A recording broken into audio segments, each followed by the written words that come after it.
guys, welcome back to our channel. If you're new here, we're the Garzo twins and we'd love it if you would subscribe before you leave. Today we're reviewing and swatching the Buxom PillowPout Lip Powders, so let's get into the review. Okay, so we're going to try to keep this review short and sweet because for some reason when we do these videos, like I think some people don't like that we review first and then swatch, but we always list down below what time the swatches start at if you're interested.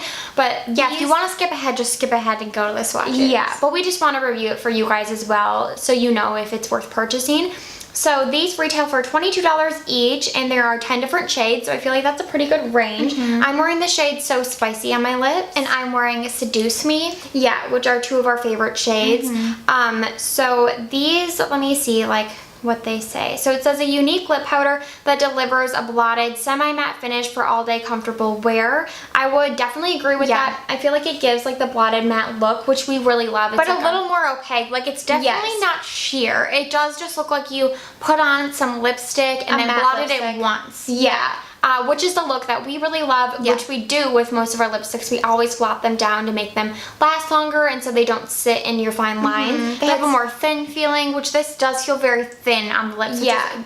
Aids in its comfort. It's definitely a matte lipstick, so we were just talking about how it does accentuate some dryness, but it does feel thin and it's pretty comfortable on the lip. It's definitely comfortable. There is a plumping complex to it because they're called the PillowPout Creamy Plumping Lip Powder.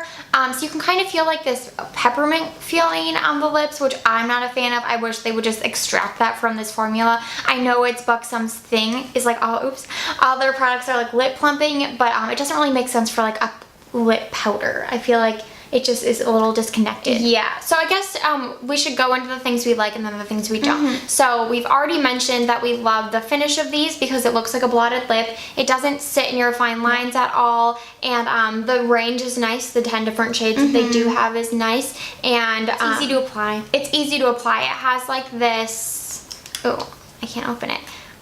This applicator on the top that almost looks, what does this even look like? I mean, it's like a sponge. Yeah, a sponge applicator. A pointed sponge. And it's pointed, yeah. So it's easy to be precise, and yeah, it's really quick to apply. Some things I'm not so crazy about is the fact that the powder itself is in the cap. So if you don't have enough product on your sponge, which I would imagine would happen as you keep using it, then you have to literally like twist the cap back on. It's like a twist closure. Yeah. I'm assuming because it has to be airtight. But yeah.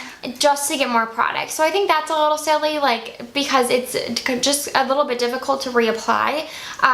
But like that's just, it's kind of a small detail. It's just something that might get annoying as you keep using this and use the product up. And then the other thing we already mentioned that we don't really like is if you have like some dry patches on your lips, it definitely accentuates those. I said I didn't really like the plumping effect.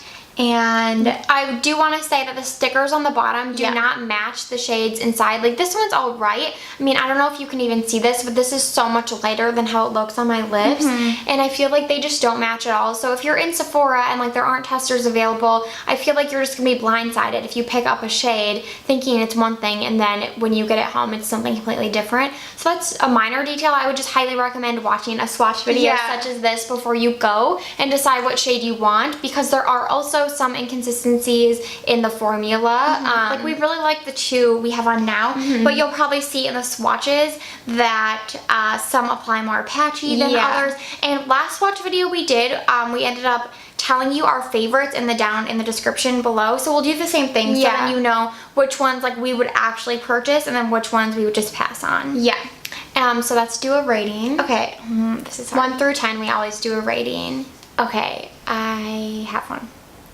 Okay, mine is a 7. Yeah, that was mine too. Okay, you guys probably think we're joking when we always agree, but I know it's it's a really innovative formula. It's something unique to my collection, which I just always appreciate. Yeah. And the colors are really pretty. The ones that I like are really pretty. And then we already told you the negatives, so you can understand why it's a 7. Yeah, exactly.